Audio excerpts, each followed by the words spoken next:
Bem, muito bom dia a todos e a todas. Antes de mais nada, eu queria dizer da honra para mim, que é ter sido convidado à organização deste seminário, para poder falar um pouco aqui da arquitetura e do urbanismo do Ceará. Antes eu queria parabenizar o meu colega Ricardo Castor por esse panorama que ele apresentou relativo à arquitetura mato-grossense, e dizer que, primeiro eu pedi licença a vocês para ficar aqui sentado, né, porque eu já organizei para ficar aqui com as duas mãos ocupadas. Vou ler o texto e vou ficar passando os slides. Eu acho que fica mais fácil para a gente ter uma compreensão melhor do que for produzido. Mais tarde, se alguém tiver alguma curiosidade, alguma intenção de debate, a gente pode perfeitamente aprofundar sobre esses pontos todos. Bem, antes de mais nada, esse trabalho foi elaborado por mim, pela professora arquiteta Solange Chirano, que é minha esposa e também professora comigo lá no curso de Arquitetura e Urbanismo da Universidade Federal do Ceará. Então, chama-se Panorama da Arquitetura e do Urbanismo no Ceará, de 1950 a 2000. Então, a introdução. A trajetória da arquitetura e do urbanismo no Ceará, na segunda metade do século XX, não se apoia na ideia da existência de uma escola cearense, devendo antes ser referenciada no quadro das expressões nacionais, caracterizado pela diversidade do caleidoscópio de tempos e lugares do nosso país. Periféricos, o centro se deslocou para as margens ou está em todo lugar.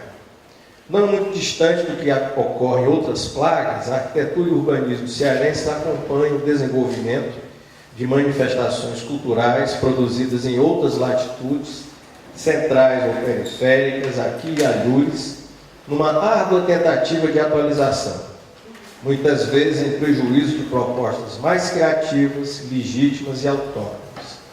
Numa palavra, grande desafio tão singularmente nosso como de resto de todo lugar. Ser ao mesmo tempo indissoluvelmente local e universal. Em voo rasante, o período assinalado, dentre outras facetas, caracteriza-se mundialmente pela crise do modernismo, em suas características mais evidentes, modelos urbanísticos, civilizatórios de desenvolvimento, matrizes energéticas, etc., a assunção da questão ecológica e de práticas de ocupação territorial ambientalmente sustentáveis, a hipervalorização tecnológica, com ênfase para o seu atual estágio de tecnologias limpas, e do cyber world, com a compressão do tempo que este impõe, a consideração da cidade e da arquitetura pré-existentes, bem como do patrimônio natural e cultural, e a arquitetura como fenômeno de linguagem, para além do seu mero emprego como objeto utilitário. No país, mercê de suas dimensões, assistiu-se à criação das escolas regionais de arquitetura e urbanismo, o que se convencionou chamar efeito pós-Brasília. Presenciou-se a conformação e o inchaço das metrópoles nacionais, marcos de um Brasil cada vez mais urbano. Mesmo com a adoção de conceitos culturais exógenos no fazer projetual, ressalta-se a permanência revigorada das soluções arquitetônicas modernistas brasileiras, enriquecidas pelas contribuições das novas gerações. Mas como se deu essa caminhada de mais de 50 anos em nosso estado, mais propriamente em nossa capital, e como se verificou o rebatimento desses fatos em seus processos de evolução urbana e na arquitetura produzida sob uma ótica que privilegia o construído como parte inalienável da cultura de um povo. A explanação dessa trajetória será feita por décadas de maneira a tornar mais didática a sua compreensão. E aqui eu queria fazer uma referência à última vez que a arquitetura cearense foi objeto de uma publicação nacional, isso já conta mais de 30 anos. Foi naquele Cadernos Brasileiro de Arquitetura, que a Projeto Editores Associados tinha, na época que era dirigida pelo Vicente Vicembar. Até marcou comigo de estar aqui hoje, mas não tem impressão que deve ter acontecido alguma coisa com ele. que era o Panorama da Arquitetura Cearense, de 1982. De lá para cá, nós, em termos nacionais, nunca mais tivemos qualquer destaque em termos de publicação. Bem, anos de 1950. Nesse período predominavam ainda as velhas formas de composição predial, com ênfase para as soluções ecléticas, notadamente o neocolonial, o mission style, o proto-modernismo e o art déco.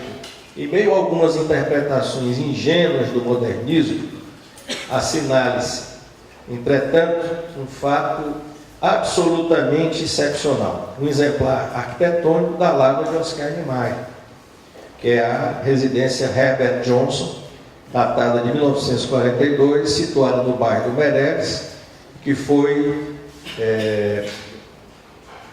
como é que eu posso dizer, engolida, né, pelo projeto de um hotel. Você hoje simplesmente não consegue mais enxergar a casa como ela existia antes, né?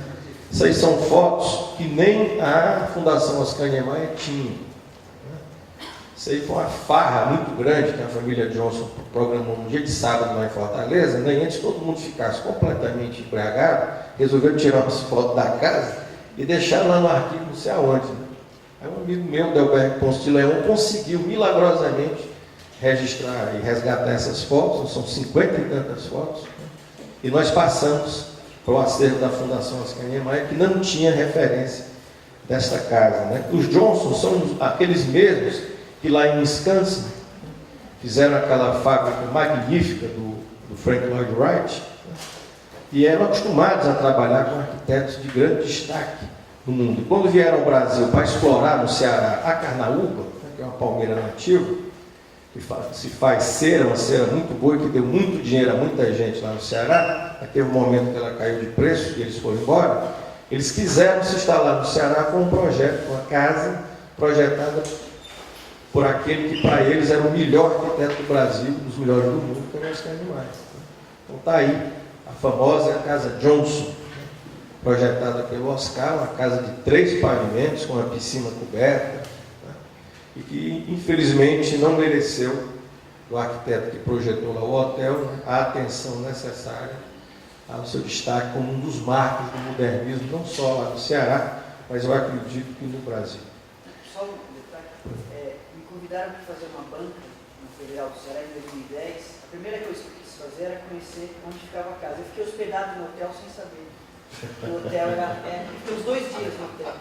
E aí eu estava lá para assistir aquela 40 graus, você tem que participar de banco, estava todo mundo na piscina, eu ali não sabia o que eu fazia, se eu ia na piscina. Aí tinha uma plaquinha num pilotinho revestido de pastilha preta. Esta era a casa do Niemeyer, aí eu tentei achar, isso foi curioso. É a arquitetura pegadinha. Eu fiquei dentro da casa dele sem saber. Você está dentro da casa do cara. Que legal para fazer uma banca lá, afinal de contas é uma casa dele que eu não conheço, eu vou conhecer, estava me preparando dentro da casa, para conhecer uma coisa que não era.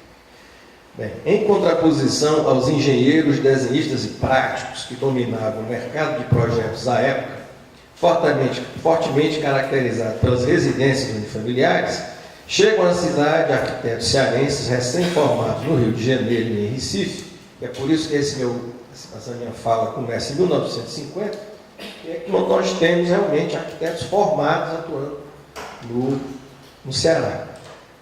Arquitetos cearenses recém-formados no Rio de Janeiro e em Recife, os quais, com seu risco geométrico e racional e alguma dificuldade de convencimento de uma clientela desconhecedora de suas atribuições, irão paulatinamente opor-se aos excessos da arquitetura que então se desenhava, que foi considerada pelo nosso arquiteto Molau, José Liberal de Castro, como uma fortaleza kit. Né? Você vê, coisa de 60 anos atrás, todo mundo passava e achava graça, né? Achava ridículo. Hoje, esses edifícios já estão cotados para tombamento municipal e alguns até estadual. Você vê como muda, como o tempo passa e há uma nova consideração sobre a arquitetura. E com a entrada em cena do popular, nessa expansão que o patrimônio experimenta há muito tempo, se o público do patrimônio, se ele se amplia, então nós vamos ter que, o patrimônio, vamos dizer assim, ele cria um campo de debate muito forte nós vamos ter que discutir com pessoas que talvez não tenham uma formação em arquitetura e urbanismo, né? Mas elas querem participar. E nós vamos ter que discutir e debater com essas pessoas, porque senão fica uma coisa muito fechada em cima da visão de arquitetos. Que é uma coisa que depois eu vou até tratar aqui, né? Que eu acho que nós, cada vez mais, nós somos profissionais ligados a monumentos e trabalhamos no extrato da exceção. É uma coisa que me preocupa tremendamente, né? Isso depois nós vamos discutir. A tecnologia construtiva e estrutural do concreto armado já se anunciava como preponderante naqueles dias. O depoimento do arquiteto José Liberal de Castro, um desses pioneiros, expõe muito bem esse quadro. Aspas. Ausente havia muito, no meio do ano de 1952, vinha ao Ceará em férias, que ele estudava na Faculdade Nacional de Arquitetura, hoje FAU-FRJ. Decidi visitar a Secretaria Municipal de Obras. Em conversa, surpreendentemente, soube que o quadro de funcionários municipais contava com engenheiros e desenhistas, mas se desconhecia o cargo de arquiteto. Fato chocante, pois já começada a segunda metade do século, demonstrava que a velha situação não se alterara. Esses mesmos profissionais lançarão as bases do modernismo alencarino, de inspiração inicial carioca, expressão cultural identificada com progresso e desenvolvimento, que será aproveitada na configuração espacial dos edifícios da nascente Universidade Federal do Ceará, UFC, e que servirá de mote aos acalorados debates então realizados no departamento local do Instituto de Arquitetos do Brasil, IAB Ceará, de 1957. A década conhecerá também a criação de outra força propulsora do desenvolvimento da região, no caso, o Banco do Nordeste do Brasil.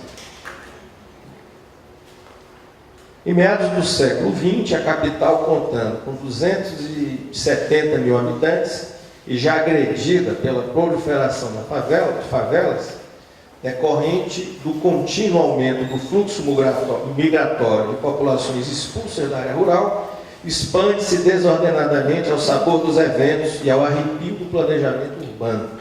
A versão esta expressa no malogro das propostas urbanísticas formuladas por Nestor de Figueiredo e Saboia Ribeiro, que eram dois arquitetos do Rio de Janeiro. Nestor de Figueiredo construiu a vida dele de arquiteto no Rio, mas era pernambucano, e foi um dos primeiros presidentes do IAB. E o Saboia Ribeiro, ele nasceu no Ceará, mas foi criado no Rio de Janeiro.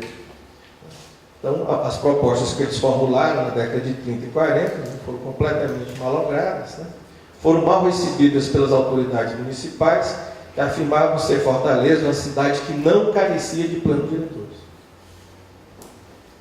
E o que é mais chato para o liberal, por exemplo, ele era o primeiro estudante nosso a estar lá no Rio, é que o Saboia Ribeiro ficava, além de o trabalho dele não ter sido bem recebido, ele ainda foi enrolado pela prefeitura, não foi pago.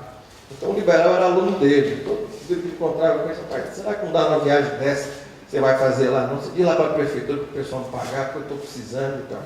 Então tinha um problema sério, né? Com ela, é um problema inclusive profissional. Bem, anos de 1960. A década tem início com a contratação pela Prefeitura Municipal de Fortaleza de um plano diretor para a capital, arquivado tão logo finalizado, que foi o do Hélio Modesto, também um arquiteto do Rio de Janeiro. A orla marítima, ao norte da cidade, começa a ganhar projeção como espaço urbano de interesse imobiliário devido ao lazer praiano, colocando em xeque a primazia do centro, até então a mais pujante área da urbe. A verticalização das edificações ensaia seus primeiros passos, possibilitada menos pela observância das determinações urbanísticas públicas e mais pelo prestígio político-financeiro dos seus empreendedores. A intensa ocupação de sua periferia ganha contornos mais dramáticos com a construção de imensos conjuntos habitacionais nas bordas da cidade, operação desenvolvida pelo BNH por meio de financiamento de habitações para os segmentos de baixa e média-baixa renda, além de investimentos em obras viárias e de infraestrutura.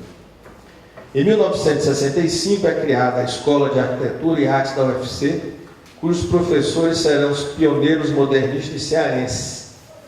os quais passam a militar no serviço público pelas dificuldades encontradas no exercício liberal do métier. Esse edifício que eu estou passando para vocês são aqueles primeiros, né?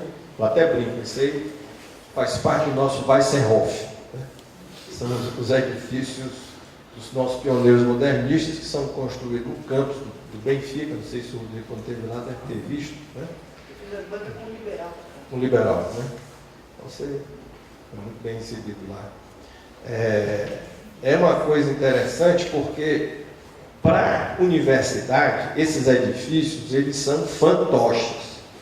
Eles podem ser transformados em qualquer coisa. Então, nós vamos ver situações aqui que realmente são ridículas. Essa é a imprensa universitária. As pessoas têm apenas uma visão de são edifícios que podem ser manipulados de qualquer jeito. Arquitetos que trabalham na coordenação de obras, de projetos da prefeitura da universidade, não conseguem compreender, não conseguem enxergar a qualidade dessa arquitetura, ou pelo menos o seu valor histórico. Não mexa no pobrezinho do velho, não. É para abrir sala, abre, faz anexo para cima de todo jeito, então não há uma preocupação com as linhas dos edifícios. Esse agora está passando por uma situação complicada, porque ninguém sabe o que vai ser dele, porque a imprensa universitária, antes, quando foi pensada, há 50 anos atrás, as máquinas dela, tinha uma máquina que era quase o tamanho dessa sala, né? Hoje uma gráfica rápida trabalha com pouquíssimos materiais e pode ter uma salinha pequena. Então ninguém sabe o que vai acontecer com esse edifício. Ele já foi pintado de tudo que foi cor, né? Porque a reitoria é cor de rosa, esse rosa salmão. Algum gênio teve a ideia de espalhar o rosa, né, por todas as edificações da universidade, subvertendo completamente. Porque ainda nós trabalhamos com essa arquitetura cromática associada ao poder, que é uma coisa muito complicada. Deixa eu ver como é que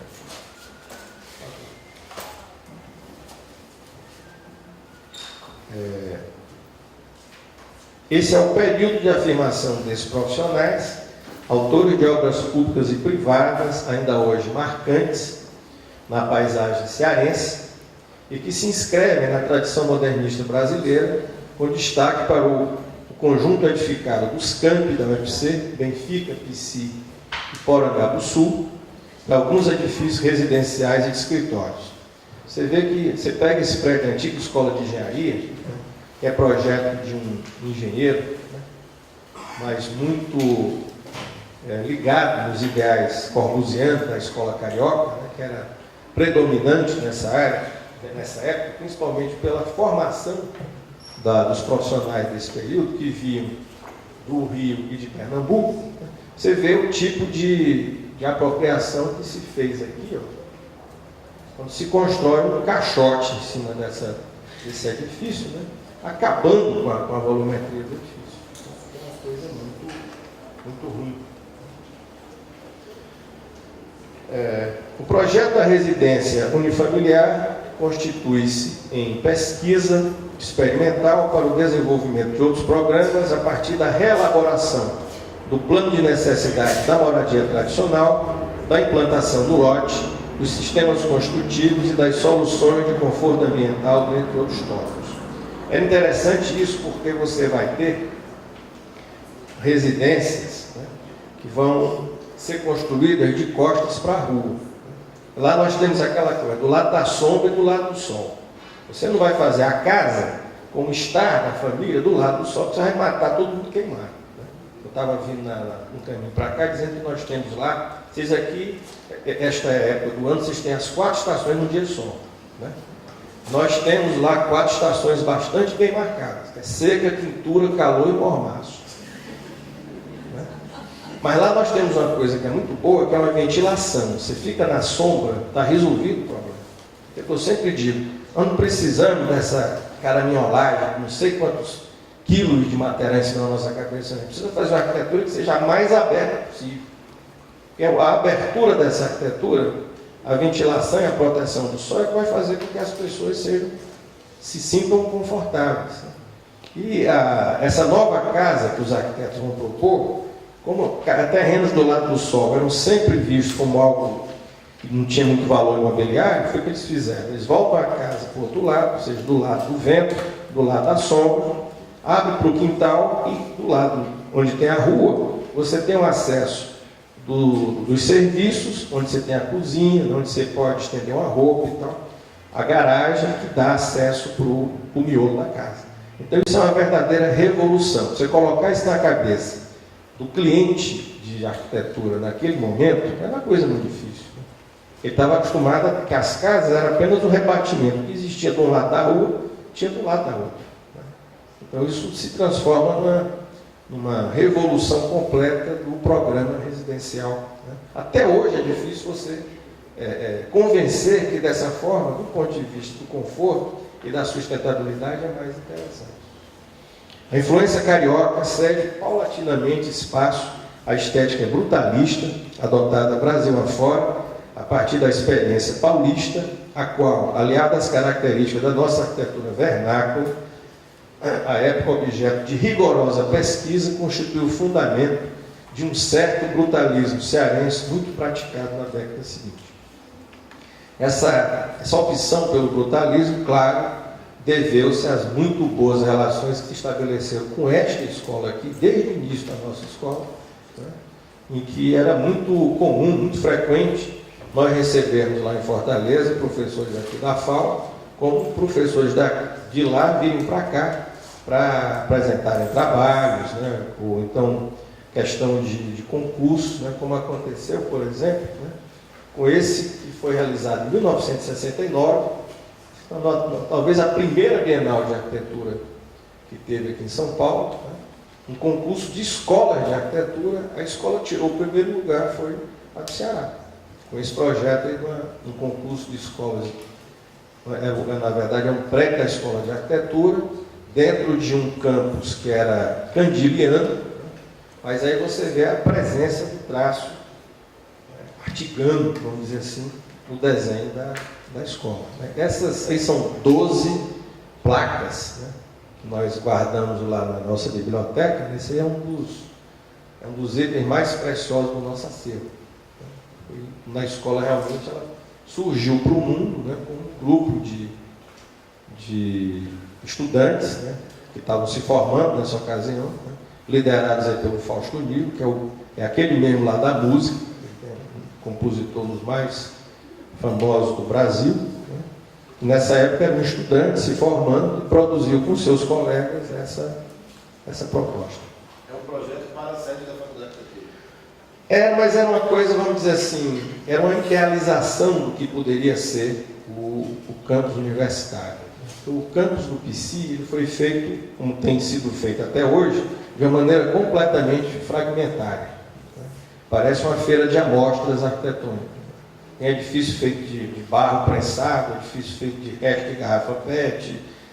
Uma vez eu perguntei, isso aqui é uma competição de quem vai se acabar primeiro desses edifícios aqui? Porque eu não sei porque você não pode ter uma unidade. Mas não, é uma coisa de você... Eu mando esse negócio aqui, então vai ser do jeito que eu quero, então não tem arquiteto, não tem isso aqui. É horrível, sabe? Como falei, a gente, um dia desse, recebeu a incumbência de fazer um plano de requalificação dos campos da universidade, nós desistimos. Não adianta, era só para ter inimizade e ficar batendo cabeça com pessoas que não entendiam o valor da arquitetura. Bem, os anos de 1970, a capital do Ceará transformara-se numa metrópole regional, suplantada apenas por Recife e Salvador, mantendo, entretanto, a característica de cidade inchada, dada a sua frágil base econômica. O período é caracterizado pela valorização do planejamento urbano como instrumento de projeto, controle e gestão da capital, conduzido pela Prefeitura Municipal de Fortaleza, destituída, entretanto, da efetiva participação popular. Queria aproveitar que eu estou falando disso, para tecer um comentário e uma comparação com aquilo que o Ricardo falou antes. No Mato Grosso, você tem cidades que são muito grandes, cheias do agronegócio, da mineração, daquela coisa toda. Então você tem uma rede de cidades médias que empregam uma quantidade de arquitetos muito grande. O Ceará é diferente. O Ceará só conseguiu se libertar do jugo pernambucano, que para algumas pessoas foi pior que o português, em 1799. Então, a tarefa de organizar o nosso território é muito tardia, ela se inicia no começo do século XIX. Então, nós temos uma cidade que hoje vai caminhar para 2.700.000 habitantes, né? Como aqui está dizendo, né? Com uma região metropolitana, né? Imensa, e uma região metropolitana, além desta, dos municípios de Crato, Juazeiro e Barbalho. Então, o que nós temos é isso, né? É uma macrocefalia tremenda, uma cidade, uma metrópole imensa, e o interior extremamente esquálido, com uma estrutura de municípios muito, vamos dizer assim, enfraquecida. E, por conseguinte, a concentração dos arquitetos fica toda ela em Fortaleza. Muito pouco arquiteto trabalha no interior do estado. Registram-se as primeiras discussões sobre a transformação da área envoltória da cidade em região metropolitana, esta hoje, de forma preocupante, conformada por 15 municípios e em expansão. Se alguém corta o pé lá no Chorozinho, tem que ir para o Instituto Zé Frota, em Fortaleza, porque não tem hospital para atender ninguém. É uma coisa terrível, porque você acaba precisando dos serviços da cidade para situações que são tolas, quando você poderia perfeitamente ser atendido por uma unidade de saúde do município. A verticalização sofre impulso na área mais valorizada da cidade, no setor leste, escudada no conceito urbanístico de polos de adensamento e corredores de atividades. E com isso, o edifício residencial multifamiliar constitui-se na nova experiência arquitetônica e urbanística, estancando-se a pesquisa relativa à residência unifamiliar desenvolvida até então. As transformações vivenciadas pela cidade são profundas. Dá-se início à sequência dos shopping centers fortalezenses. Fortaleza se divide em duas cidades, uma leste rica e outra oeste pobre, apresentando como subproduto deste processo a aldeotização. O que é essa aldeotização? O bairro chamado bairro dos ricos na cidade de Fortaleza, nesse período, é a aldeota. Então, a especulação imobiliária, quando queria vender terreno, dizia, é um terreno que fica num loteamento que fica apenas a 5 minutos da aldeota, né, para gerar um interesse de venda do produto imobiliário. A valorização exacerbada na terra urbana, a criação de condomínios fechados e a pressão por habitação popular, um claro exemplo de metropolização descapitalizada e desigual. Esse aí é o nosso primeiro choque. Isso que vocês estão vendo aí no slide de cima era um elefante, né, que era do supermercado Jumbo. Eu estava aí com 15 anos de idade, né, com as minhas meiazinhas 3/4, né, bermudinho, né, tudo pronto para receber o elefante que vinha inaugurar o Shopping Center 1. Né? Um dia desse eu estava debatendo que esse shopping center é de 1974, ano que vem ele faz 40 anos. Né? Aí ele hoje já tem uma associação de amigos do shopping center que se reúnem, comemoram o aniversário, tem exposição de fotos e tal, não sei o quê. 7/4. Então aquele papo, né, do não lugar, né, não existe. Né? Porque a pessoa não pode ser feliz no shopping, não pode ter boas lembranças no shopping. Engraçado é que você vai para a Galeria Lafayette lá em Paris, aí volta, né, com a Juliette Binoche na cabeça, aquele tipo de coisa. Aí você não pode ser feliz nem ter memória no shopping center. Por que não pode? Claro que pode. O tempo é que vai acabando com essas coisas e vai ressignificando tudo. Quem sabe se um edifício desse, né, que foi recentemente, vou usar a palavra, customizado, né, ele não seja objeto de proteção daqui a uns 20, 30 anos. Tudo isso coloca-se os nossos valores, né, em xeque, né, e que sejam colocados. A gente tem condição de refletir sobre esse tipo de problema. Um claro exemplo de metropolização descapitalizada e desigual, aos poucos sendo esvaziado dos símbolos de poder político, administrativo e financeiro, o centro de Fortaleza assiste ao início de sua derrocada, enquanto alguns bairros praianos, como a Praia do Futuro, agora facilmente comunicada ao restante da cidade, através da extensão da Avenida Santos Dumont, seduz a todos com um charme que se provará efêmero. Sensível à qualificação dos espaços públicos livres, a Prefeitura Municipal executa uma série de projetos de parques urbanos, ainda hoje referenciais para a cidade. No campo da arquitetura, em tempos de Brasil grande, o brutalismo cearense, esboçado nos 10 anos anteriores, afirma-se como forte expressão empregada em diversas obras públicas de envergadura, como essa que eu tenho mostrado agora para vocês. As estruturas em concreto aparente, pórticos, paraboloides hiperbólicos, grelhas, vigas, paredes, cascas e abóbadas, etc., dão a tônica, aliadas a elementos contemporâneos derivados de soluções tradicionais, panos em elementos vazados, marquises, alpendes, brilhos soleres, etc., e vedações em alvenaria revestida, utilizados como elementos de amenização climática. As grandes cobertas em barro e madeira, com ou sem lanternins, resgatadas diretamente do vernáculo construtivo, são também empregadas intensamente, reforçando a melange estilística. As tipologias residenciais multifamiliares verticais começam a ser produzidas, inicialmente com uma arquitetura prismática e abstrata, mas sem prejuízo das questões ambientais específicas de nossas latitudes. O aparato do governo estadual retira-se do centro e se aloja em centro administrativo exclusivo, em bairro da periferia da cidade. Por incrível que pareça, esse rearranjo da administração do Estado, em termos de arquitetura, só vai ter um edifício de maior destaque. Os edifícios, na verdade, são tábuas de pirulito corbusianas, né, que podem ser utilizadas para qualquer tipo de coisa. Não tem assim, um caráter mais destacado, é uma arquitetura meramente utilitária.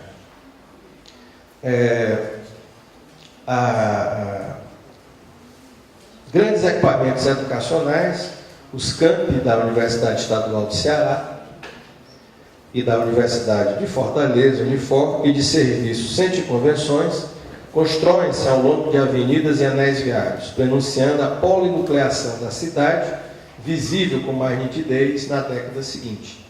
Por sua vez, o governo do Estado enfrenta o problema da moradia popular, mesclando soluções arquitetônicas tradicionais e inovadoras. Face à posição preponderante do Estado, Fortaleza continua centralizando quase a totalidade da produção da chamada arquitetura culta, razão ainda da altíssima concentração de profissionais arquitetos e das oportunidades de trabalho na cidade, que é um quadro, né, que nós ainda apresentamos, né, é decorrente dessa situação anterior que eu falei para vocês. Aí são algumas imagens de prédios que foram construídos. Guardem bem a visão desse centro de convenções, e logo mais ele vai aparecer num Holiday on Ice fantástico. Aí um projeto do escritório do Ícaro de Castro Melo, né, Ginásio Paulo Sarazate. A foto de cima, no superior esquerdo, foi quando ele foi inaugurado, depois ele passou por uma série de alterações. Algumas residências feitas por arquitetos recém-formados lá na escola. E aí, a presença, né, forte do chamado brutalismo, né, em algumas residências do período, né. Aí são obras do arquiteto Roberto Castelo, também professor lá da universidade, né, muito influente na formação de muitos arquitetos lá no nosso estado. Aí o brutalismo de uma maneira mais crua, né? Esse edifício do lado direito, se eu não me engano, 6 pavimentos, foi demolido há 3 semanas para a construção de uma torre de 25 pavimentos. Então, não há, correu-se atrás para ver o que poderia ser feito, então não houve perdão. Né? Nós já estamos atravessando esse processo de substituição, de supressão de uma arquitetura que é por todos nós considerada como de grande qualidade, né? Mas ela vem desaparecendo, porque construída numa área de grande valorização imobiliária, Aldeota, Meireles, Dionísio Torres, Dunas, etc., ela vai desaparecendo em favor de uma arquitetura que a gente poderia dizer, né? Muita construção e pouca arquitetura.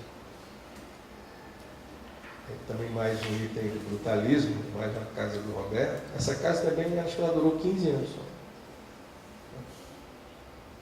Bem, os anos de 1980 se iniciam no ambiente arquitetônico e urbanístico de Fortaleza com a ampla efetivação da Lei nº 5.122-A, de 1979, responsável pelo início da verticalização da cidade.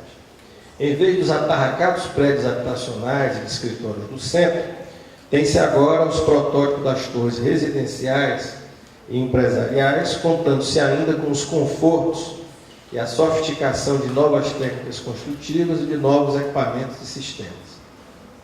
A versão primeira das nossas experiências de verticalização muito deve às expressões do International Style, curtain wall, fachadas com elementos estruturais, etc. Privilegiam-se as soluções formais prismáticas e as plantas compactas, com realce para os elementos de proteção solar, brise soleil, marquises, palas. Herança transformada da arquitetura vernácula, as varandas também utilizadas com essa função protetora ganham projeção como espaço intermediário entre o exterior e o interior e de permanência prolongada, principalmente como elemento de amenização climática. Em alguns poucos casos, tenta-se uso misto, torre residencial mais lojas no térreo, como meio de se garantir a vida ao nível da rua e uma certa autonomia às unidades residenciais, principalmente nos empreendimentos com implantação prevista para locais ainda ermos. Os antigos programas residenciais, mais ou menos elaborados segundo um rígido esquema de alternativas, passam progressivamente a oferecer o maior número de opções habitacionais, todas caracterizadas pelo gabarito mais elevado, pela escassa existência de equipamentos de comércio e serviço em sua base. Isso é uma questão que existe entre a gente lá até hoje.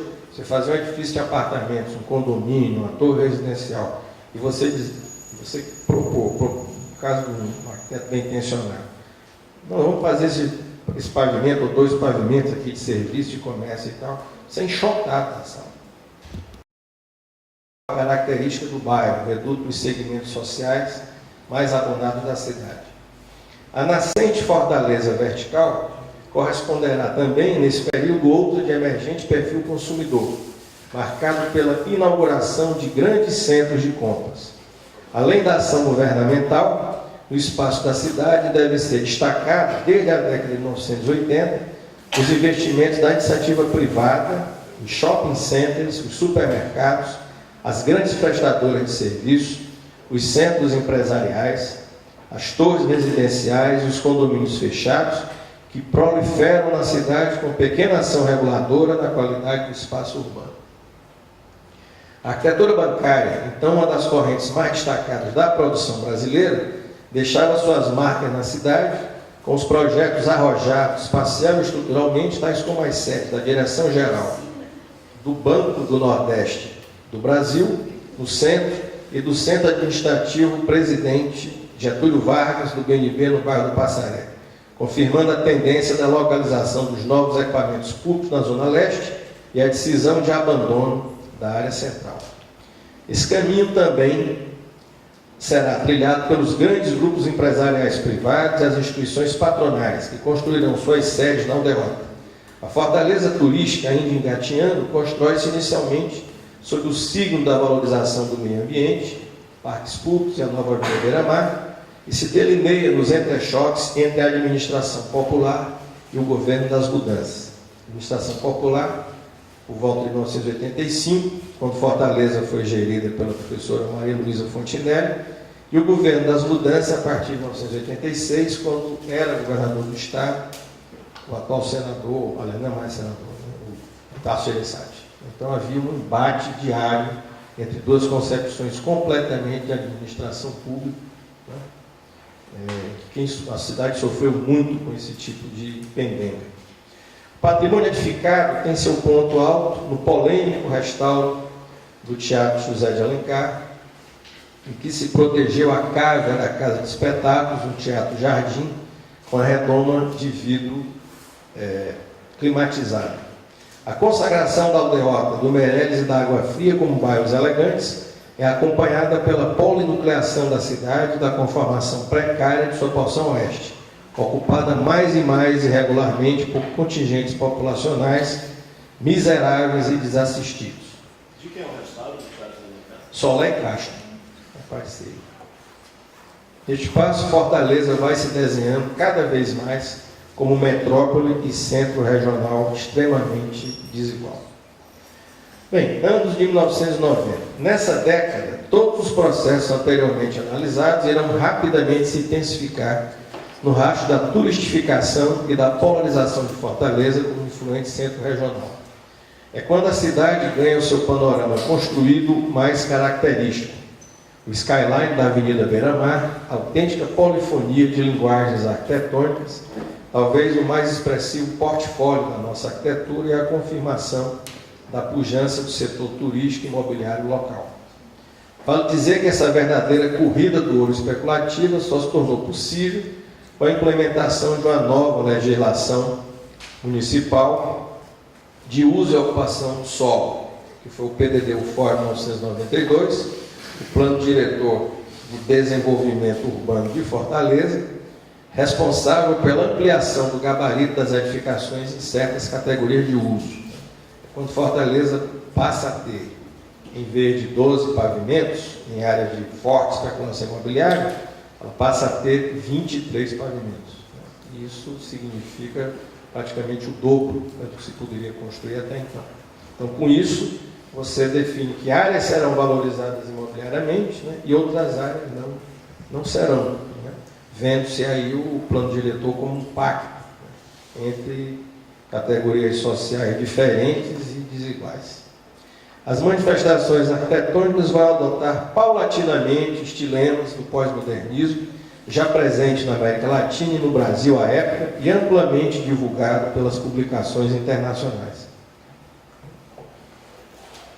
Falsamente associada à recuperação do sentido, do símbolo e da história pela arquitetura, traduzido num desenho que privilegiava o tratamento mural e o efeito deste, e fortemente ligado, isso sim, aos imperativos de novidade e variedade de escolha próprios do mercado imobiliário, a voga pós-moderna, em sua vertente historicista, notadamente o Art Deco, estilo que marca o apogeu urbano de Fortaleza, agora largamente reaproveitado, será a linguagem que animará em nosso meio essas tipologias arquitetônicas privadas, cada vez mais coloridas e repletas de elementos vistosos e aparentemente sem utilidade.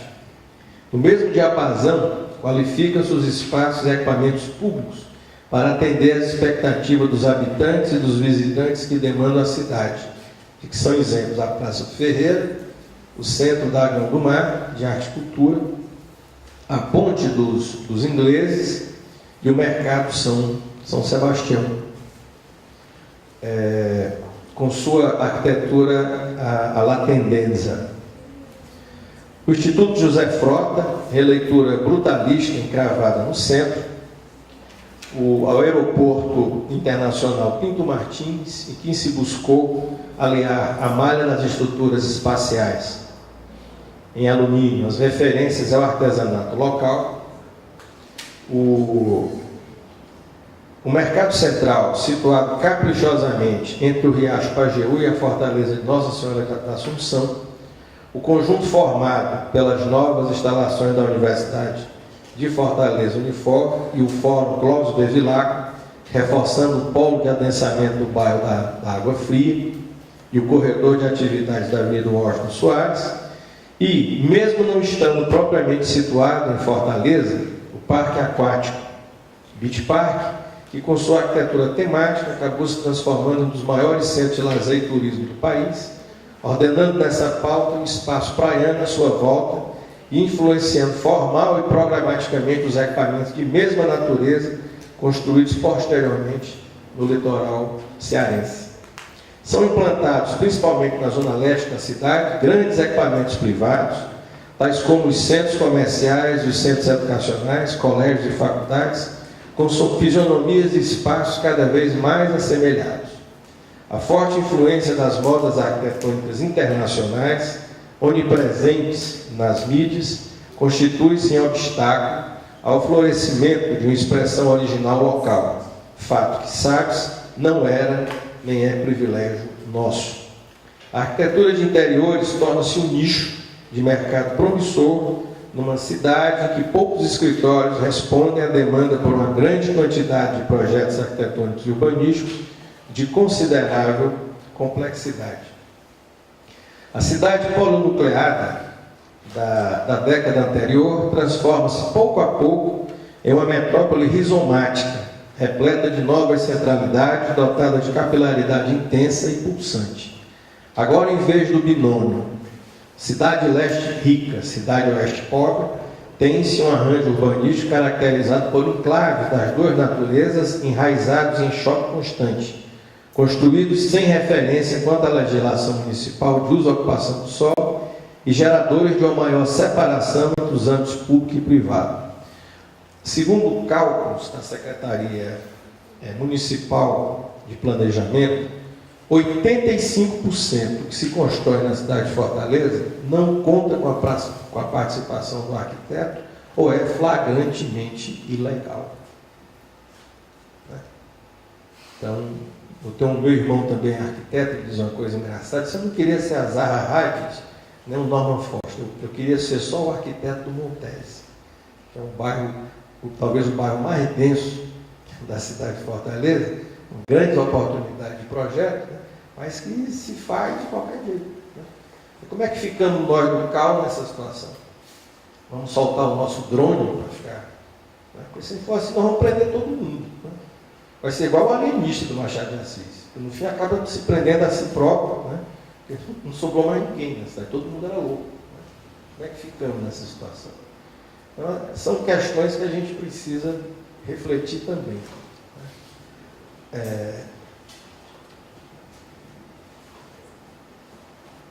As tradicionais estruturas em concreto armado, aí o Nivaldo, você queria ver o teatro, né? As tradicionais estruturas em concreto armado, tecnologia em que se destaca a construção civil cearense, passam a conviver com os arcabouços estruturais metálicos, concepção arquitetônica e tecnológica já pressentida em algumas obras da década passada. Nesse período, suas melhores expressões são a Agência Aldeota do Banco do Brasil, com seus balanços sucessivos, que eu mostrei, um prédio todo azul, que eu mostrei atrás, e a primeira expansão do Shopping Center de Guatemi, cuja estrutura parece prestar uma homenagem às das antigas galerias comerciais europeias do final do século XIX. É o tempo também da exacerbação do processo de degradação da zona central de Fortaleza, praticamente monofuncional, locus dos interesses dos segmentos sociais residentes na periferia e operando exclusivamente no horário comercial. O centro vê-se rapidamente abandonado pelo poder público e ocupado por atividades irregulares, mormente o comércio ambulante e as feiras populares em sua porção aérea. Mesmo assim, mesmo esculhambado, como a gente diz, né, o centro hoje ele responde por 14% do PIB do Ceará, o centro de Fortaleza. Aí eu perguntei para o comerciante, mas será que não dava para melhorar? Construir pelo menos umas calçadas arborizadas e tal. Ele disse, não, para fizer isso aqui, se melhorar, estraga. O pessoal vai pensar que vai ficar mais caro a mercadoria que ele vai comprar aqui. Então é melhor deixar desse jeito mesmo aqui, porque já que está, né, então deixa. Não fizemos nada, está dando esse dinheiro todo, imagina se começar aqui você vê a mentalidade. O concurso de ideias realizado pela Prefeitura Municipal de Fortaleza no fim da década para requalificação e revitalização, eram palavras da moda época, deste setor urbano, não animou os agentes públicos e privados, mesmo fim que levou também o certame efetuado para a Fundação Atlântico, pela Fundação Atlântico, para o símbolo ícone de Fortaleza, que seria construído na Praia Mansa. É o tempo da administração municipal, autodenominada humanização com participação, que simplesmente implodiu o sistema de planejamento urbano municipal. Essa administração, esse lema, era o da gestão do prefeito Juraci Magalhães, nas suas duas administrações de Fortaleza, 1990 e 1993 e 1997 até 2005, em que ele costumava dizer que para gerir a cidade, ele planejava fazendo e fazia planejando. Então ele que dizia para onde é que a cidade ia, ele não queria saber de ouvir arquiteto, ele acabou com o sistema de planejamento que vigiu na cidade até o final da década de 70. Nós estamos aí há 33 anos sem um primado do planejamento na cidade.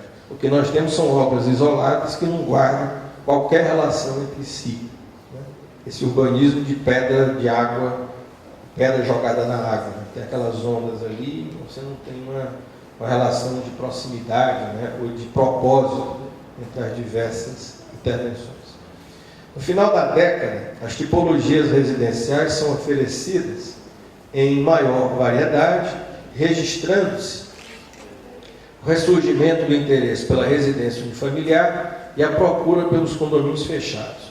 Bairros afastados, tais como Messejana e Cidade dos Funcionários e Itaperi, serão preferencialmente escolhidos para receber esses modelos demandados por uma clientela que prefere morar próximo à natureza e distante dos locais dominados pela poluição visual, sonora e atmosférica e pelo tráfego pesado, já tendo incorporado o computador ao seu cotidiano de vida e trabalho. Eu estou me referindo àquelas casinhas que são construídas, casinhas não, casonas, que são construídas na periferia de Fortaleza, somente em áreas próximas ao mar, aquele desenho que imita o shingle da Chicago pré-incêndio. Né? Aquelezinha branca, vidro verde, vidro azul, né? Que é uma verdadeira febre no Brasil inteiro, que como arquitetura, para mim, não tem a menor expressão. A cidade, então, se expande, requerendo maior mobilidade, criam-se vias expressas, como a Mucuripe-Parangaba, e alarga-se a Avenida Padre Tomás, dentre outras de maior porte, enquanto o Metrofor, metrô de Fortaleza, continua sendo um sonho inacabado e sem prazo de inauguração. A década registra também a adoção, por parte do governo estadual, isso aqui pela primeira vez na história do Ceará, do projeto de desenvolvimento urbano e gestão de recursos hídricos, o PROURBA. Criado como instrumento para viabilizar a estruturação urbana de 50 cidades do Estado, o PROURBA propôs-se a dar suporte ao desenvolvimento econômico, social e ambiental sustentável, com os objetivos de melhorar a qualidade de vida urbana e tornar as urbes interioranas competitivas para atrair indústrias, impulsionar a agricultura irrigada e incrementar o turismo. Com ações voltadas à gestão municipal, planejamento urbano, infraestrutura urbana, abastecimento hídrico e profissionalização de jovens, contando com recursos financeiros de fontes municipais, estaduais, federais e internacionais, o PROURBA apresentou-se como destaque a elaboração de 46 planos diretores de desenvolvimento urbano, 5 planos de desenvolvimento regionais e um plano diretor de habitação, com quase 1,8 milhões de beneficiários. Mesmo assim, face à forte assimetria verificada entre a capital e o restante das regiões do Estado, e as descontinuidades administrativas nas esferas estaduais e municipais, tal empreitada significou muito pouco em termos de melhoria para os municípios cearenses alcançados pelo programa, mormente no campo da produção e usufruto do espaço urbano ao longo de sua vigência, que foi de 1995 a 2013. Isso aqui tudo para dizer que era o famoso plano diretor que você entregava, tinha uma cerimônia, né? Uns volumes dessa altura aqui, de grossura, então você entregava para o prefeito, aí você voltava lá 2 semanas, esses volumes estavam sendo utilizados para calçar a porta. Né? Eles não tinham qualquer, apenas volumes pesados de papel, eles não tinham qualquer serventia para o município, pelo menos ninguém conseguia vislumbrar qualquer serventia para esses municípios. Né? Que é outro problema que eu vejo, aqui é dentro da nossa casa, essa maneira como o planejamento urbano e o urbanismo tem sido vistos nessas últimas décadas, em que, a meu ver, é quase uma ciência social requentada. É uma sociologia urbana. Nós temos exemplos aqui. Quem faz como é que chama ali o Parque Ibirapuera, que é uma das maiores ações de urbanismo, de paisagismo, de arquitetura que a gente tem no mundo. Isso é do início, do alvorecer da década de 50 aqui em São Paulo. Por que nós não somos mais capazes, né, de riscar a cidade desse jeito? A gente fica nos diagnósticos, né? Ou então num pobrismo empobrecedor, né? Um debate de favela que não sai da análise para saber quem são os culpados e tal, não sei o quê. Desenho que é bom não tem. Né?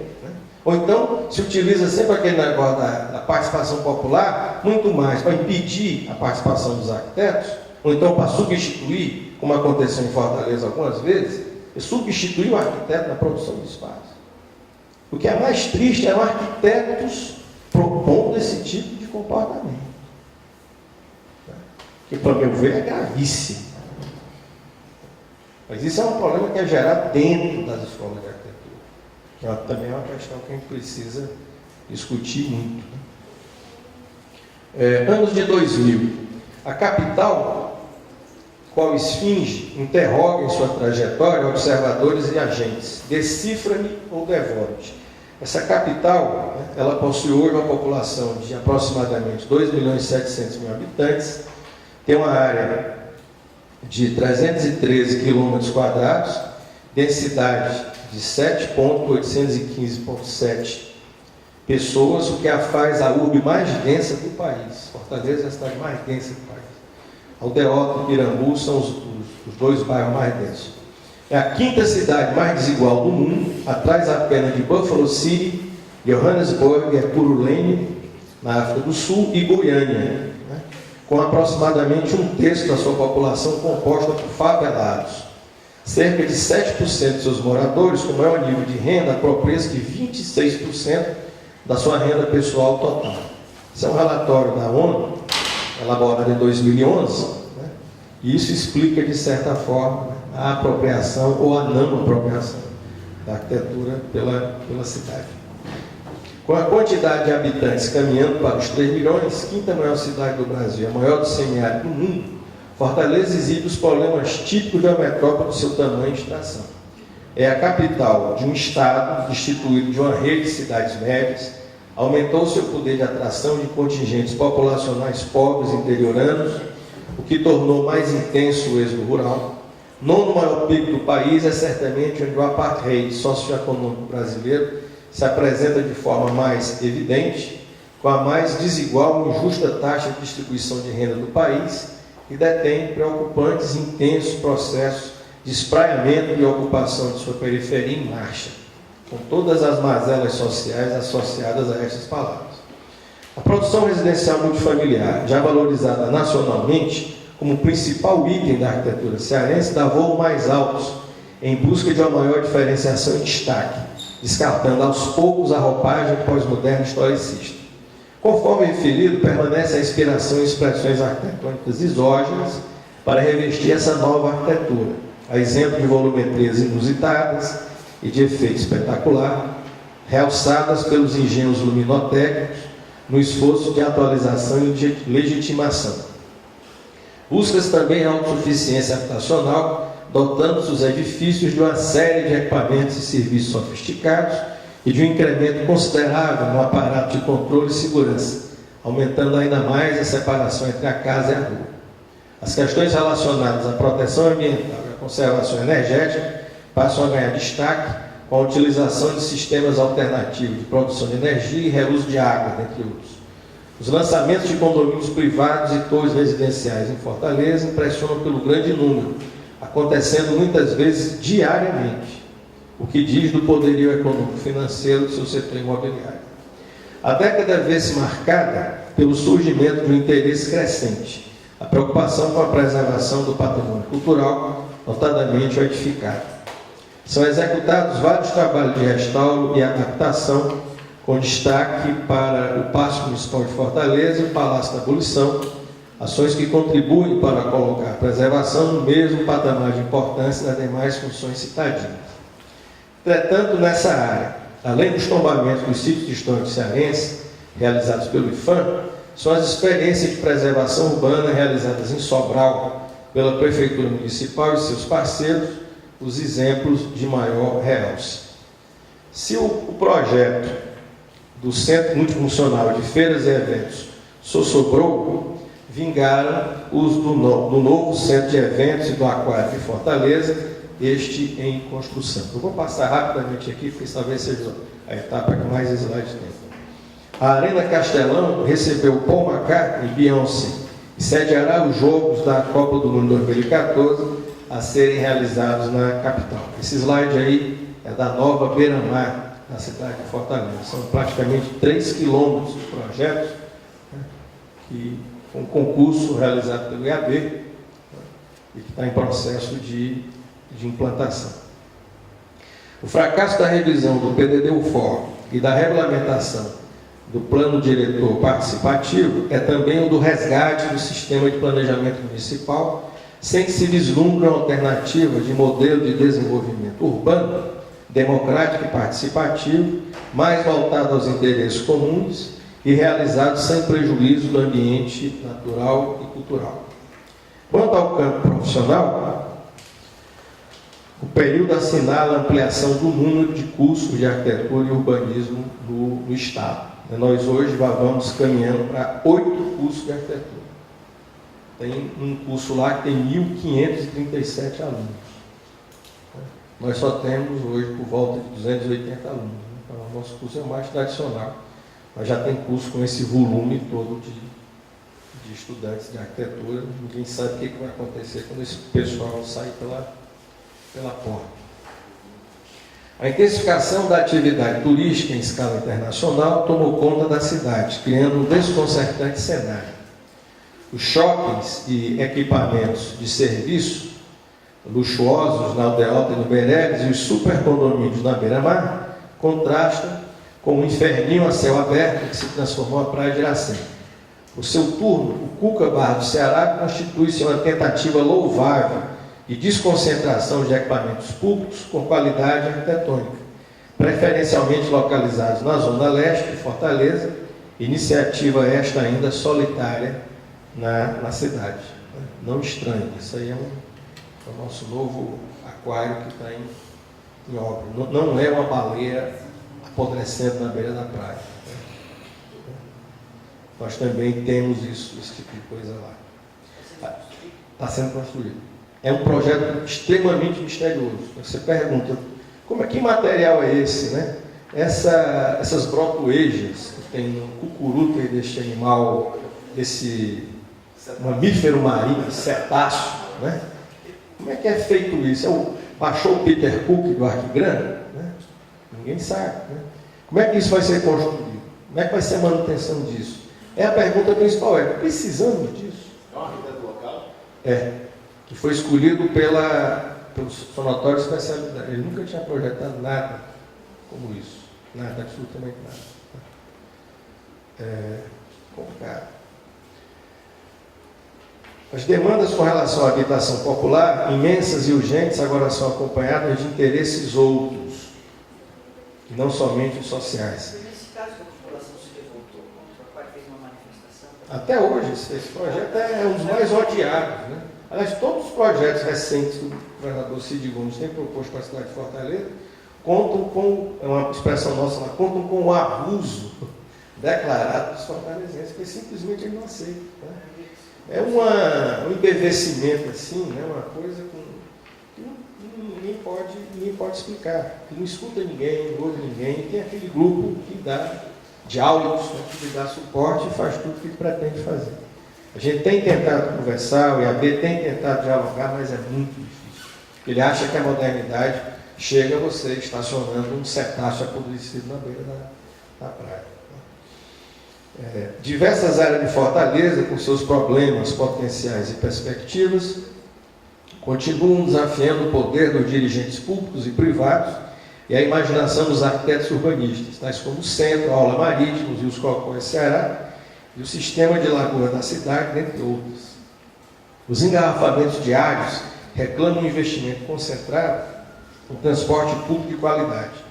A debilidade dos espaços públicos e a onipresença do seu baixo padrão arquitetônico construtivo evidencia um pouco emprego dos serviços dos arquitetos urbanistas. A insegurança e a violência presentes em toda parte requerem uma firme ação estatal que não se manifeste apenas no rigor do aparato policial. Enquanto o governo do Estado executa um sem número de obras públicas em todo o Ceará e prepara, juntamente com a PMF, a cidade para a Copa do Mundo 2014, uma pergunta ressoa. Ainda seremos capazes de conceber uma arquitetura e um urbanismo que nos expressem, que é a nossa cultura? arquitetura, ao mesmo tempo tradicional e contemporâneo, de modo mais fiel e natural.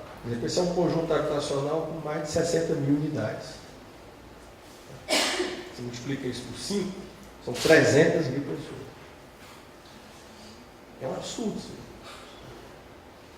Talvez seja o maior conjunto habitacional que o MCMV está fazendo hoje no Brasil. Aí são algumas estações do Metrofor, né, que está funcionando em caráter experimental, mas já está obsoleto porque é um sistema de alta capacidade que não conta com o apoio do sistema de transporte de ônibus. Então os ônibus, os trens, eles ficam andando nas mesmas calhas e disputando entre si. Não há aquela proposta de alimentação de troncais e tal, ou de interrelação de modais que você poderia entender. Então, nunca houve condição de sentar o Estado, o município e os empresários de ônibus para tentar um teste, né, uma maneira de resolver isso pela via do entendimento. Aí também o VLT, que liga nada a lugar nenhum. Você sai lá do antigo porto da cidade, vai bater lá em Parangaba, ninguém sabe o que a pessoa vai fazer por aí, passando por áreas, ou então todo mundo sabe o que vai fazer com isso, e a passagem do equipamento desse valoriza áreas que hoje são áreas faveladas. Então o que pode estar sendo colocado aí é uma grande gentrificação, né, com a retirada de segmentos populacionais pobres, assistidos, que certamente vão ser colocados em outro lugar. Aí são alguns projetos de equipamentos e requalificação viária para a Copa. São esses os projetos mais odiados pelos fortalezenses, né? Porque é como se a cidade estivesse sendo planejada única e exclusivamente para o automóvel, esquecendo, né, a possibilidade do caminhar, da bicicleta, do transporte público de qualidade, do ônibus biarticulado, com ar-condicionado e tal. Então aquela maneira de como o Robert Moses via o sistema de transporte, né, em Nova York na década de 40 e 50, né? Follow the flow, né? Siga o fluxo e você you'll be happy. Né? Mas não é bem assim. Né? Porque hoje nós temos lá em Fortaleza a categoria dos sem ônibus. São pessoas que a tarifa aumentou tanto que não conseguem mais andar de ônibus. Então, a bicicleta hoje é um dos artefatos mais furtados que existe na cidade. Porque ela é que diz que você vai com facilidade de um canto para o outro e você não tem dinheiro para pagar 2 ônibus, considerando o orçamento familiar, tudo isso é muito duro, né, do ponto de vista da manutenção da família. Rapidinho, esse é o terminal marítimo de passageiros. Essa é a proposta que foi apresentada pelo escritório, mas sabe-se que essa proposta já foi alterada pessoalmente pelo governador, porque ele entendeu que era uma proposta muito simples. Né? Aqui a gente vê ecos do Remo Curras, né, daquele restaurante dele lá que tem uma curva, aquele negócio, tobogã, né? Mas ele achou muito simples, ele queria algo mais chamativo, né? E foi conversar com o Santiago Calatrava, né, em Valência. Né? Ele não foi recebido. Não é porque o Calatrava fosse um sujeito de esnobe, não é, porque nesse momento ele estava sendo objeto de inquérito, né, pelas confusões que ele arrumou lá na cidade, que está até o pescoço de processo. Então, é um desencontro tremendo. A ponte estaiada, né, que vai juntar o centro de feiras e eventos, as terras de um magnata lá, não resolverá qualquer problema de transporte. Tá? Em pleno Rio Cocó, que é uma área hoje muito defendida pelo segmento ambiental da cidade de Fortaleza. Né? Toda cidade hoje tem que ter uma ponte estaiada, então por que não Fortaleza? Né? Ter áreas, assim como foi a coluna da hora, né? E várias outras coisas no tempo do ecletismo e tal. Se essas coisas se repetem, né? O que muda é a tipologia arquitetônica e urbanística. Né? Esses hospitais, né? Esse hospital de Sobral foi inaugurado com um show da Ivete Sangalo. Né? Ela acabou de sair, deu uns 350 pinotes lá, a marquise caiu, né? Foi, talvez por causa da quantidade de pinotes dela lá.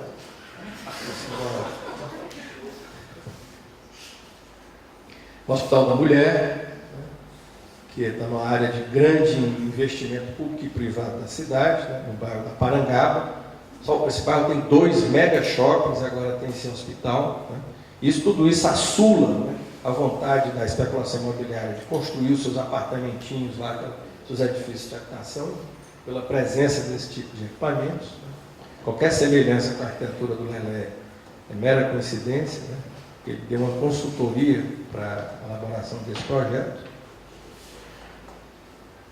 Alguns complexos hospitalares que ele está erigindo. Aí o Centro de Feiras e Eventos do Ceará.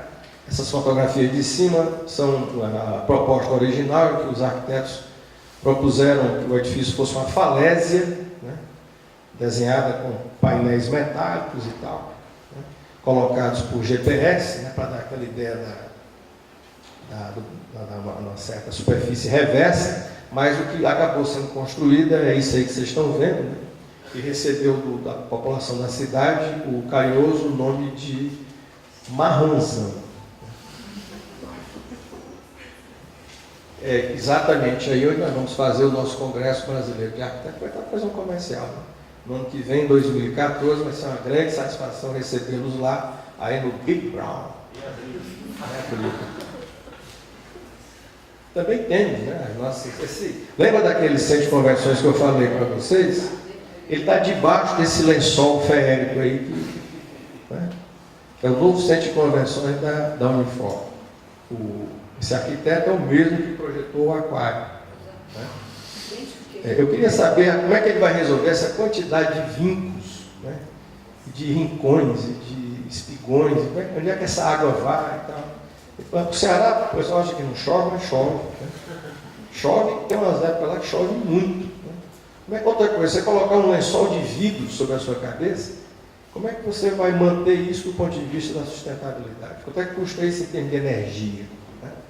São perguntas que a gente tem que fazer. Não é somente o Holiday on Ice pelo Holiday on Ice. A gente tem que... Isso aí é pago por nós, né? Somos nós que pagamos essa energia, essa coisa. Como é que pode ser uma coisa mais simples? Eu vejo hoje arquitetos no mundo, no meu caso, por exemplo, da Anne Lacaton, arquiteta francesa, né? E começa a discutir essas coisas, o preço, o prazo, quem é que vai pagar. Então, não é porque a pessoa é miserável, é suvina, como diz lá no Ceará, é resina. Não. É porque as coisas têm um custo. As coisas têm que durar, os edifícios têm que ser duráveis, né? O Artigas e o Cascaldi, quando fizeram esse prédio aqui, né, eles se empenharam ao máximo. Esse edifício já tem 52 anos. Né?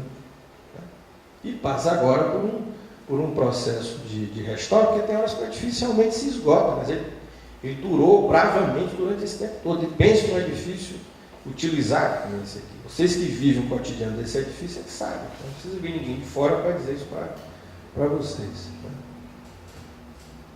Há algumas faculdades que são construídas fora da zona central e da aldeota da cidade. Né? Escolas profissionalizantes que o governo está construindo. Né? Aí o Cuca da Barra do Ceará, que é uma iniciativa que eu considero interessante, porque desconcentra, né, os equipamentos de lazer e cultura da zona leste da cidade. E aí algumas... Foi um concurso nacional? Foi um concurso. Aí alguns sítios históricos que foram tombados e que começam também a receber projetos, né, no caso de Viçosa, o sítio histórico de Aracati. Bem, conclusão. O período enfocado corresponde a uma urbanização desmesurada e a um intenso processo de produção de tipologias arquitetônicas diversificadas. As de maior envergadura decorrentes da afirmação de Fortaleza como destacada metrópole regional e nacional, com ênfase crescente na sua vocação como eminente polo turístico, comercial e de serviço. A cidade também acompanha avidamente as vogas arquitetônicas mundializadas, como em outros pontos do planeta, emanadas de fontes fluidas do centro e da periferia. Os desafios são muitos e apresentá-los todos é tarefa que tomaria bastante espaço e tempo. Elenca-se alguns, os quais se mostram talvez os mais agudos. O equacionamento da dimensão patrimonial preservacionista com o desenvolvimento urbano e socioeconômico. A consideração da arquitetura e do urbanismo cearense como produtos culturais, para além do seu enfoque prioritariamente mercadológico, marca da cultura local. A eliminação progressiva da desconexão entre as intervenções arquitetônicas e urbanísticas efetuadas nas escalas urbanas e regionais, com o estabelecimento do primário do edifício e dos espaços públicos, dotados, respectivamente, de qualidade arquitetônica e urbanística.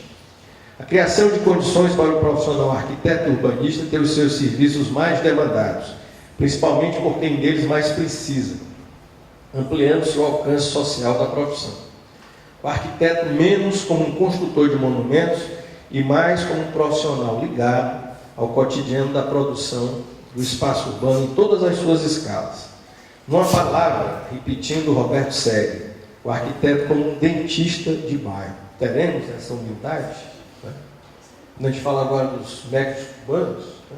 Lá no Ceará, por exemplo, uma senhorinha lá no município longe de Fortaleza, disse: "Meu senhor, eu já vou, porque tem gente aí na fila, o senhor já está comigo há 40 minutos. Né? Aqui a gente só é recebido a cada 10 minutos. Não, vou ficar com a senhora aqui então." Teremos esse tipo de humildade? Né? Eu tenho uma oculista lá no meu escritório, uma oculista de bairro, às vezes eu fui entrar lá para resolver um assunto com ela, tinha 40 pessoas na sala dela. Que é desde a limpeza da remela que fica no olho do menino novo, né, até o exame de fundo de olho.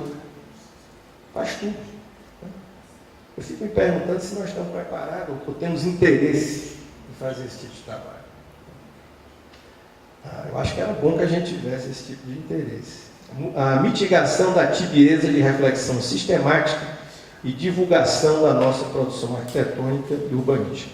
Neste momento, cabe aduzir a este texto a segura afirmação de Leonardo Benelli, aspas: "Uma das principais tarefas da arquitetura de hoje é justamente defender a realidade, conservar a distinção entre a paisagem real que se desenvolve na vida cotidiana e a paisagem virtual das aparências que os meios de comunicação de massa fabricam em medida crescente para o lazer.